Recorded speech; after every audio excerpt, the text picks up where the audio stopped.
मित्रांनो, नागपंचमीला 21 तांदळाचा करा हा सोपा उपाय. यावर्षी नागपंचमी 29 जुलै मंगळवारच्या दिवशी आहे. नागपंचमीच्या दिवशी आपण विशेष विविध उपाय करतो. या दिवशी बरेचसे कामं करायला सांगितले जाते, बरेचसे कामं करायला नाही सांगितलं जातं. परंतु या दिवशी तुम्ही 21 तांदळाचा हा उपाय नक्की करावा. मित्रांनो, सकाळी लवकर उठून अंघोळ वगैरे करून आपण महादेवाच्या मंदिरात जाऊन हा उपाय करू शकतो किंवा घरीच देवघरात राहून सुद्धा आपण हा उपाय करू शकतो. यासाठी एक ताट किंवा ताटली घ्यायची. त्यामध्ये शिवलिंग ठेवायचं. शिवलिंग असेल तर शिवलिंग ठेवा किंवा नागदेवतेचे चित्र किंवा नागदेवतेची मूर्ती तुमच्या घरात असेल तर तुम्ही ते ठेवलं तरी चालतं.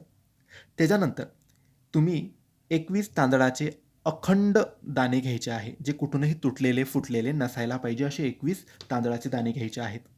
त्यानंतर आपण देवघरात बसल्यानंतर नागदेवताचे चित्र असेल तर त्या चित्राचे किंवा मूर्तीचे पूजन करायचे आहे. शिवलिंग असेल तर शिवलिंगाचे पूजन करायचे आहे. त्याच्यानंतर एक एक दाणं आपल्या उजव्या हातात घ्यायचा आणि बोलायचं, ओम नागदेवताभ्यो नमः. आणि एक दाणा शिवलिंगवर किंवा नागदेवतेचे चित्र किंवा मूर्ती असेल किंवा नाग असेल तुमच्या घरामध्ये धातूचा, चांदीचा, पितळाचा, त्याच्यावर टाकायचा आहे. पुन्हा दुसरा दाणा उचलायचा, पुन्हा ओम नागदेवताभ्यो नमः. असं 21 दाणे 21 वेळेस उचलायचे आणि 21 वेळेस हा मंत्र बोलायचा, ओम नागदेवताभ्यो नमः.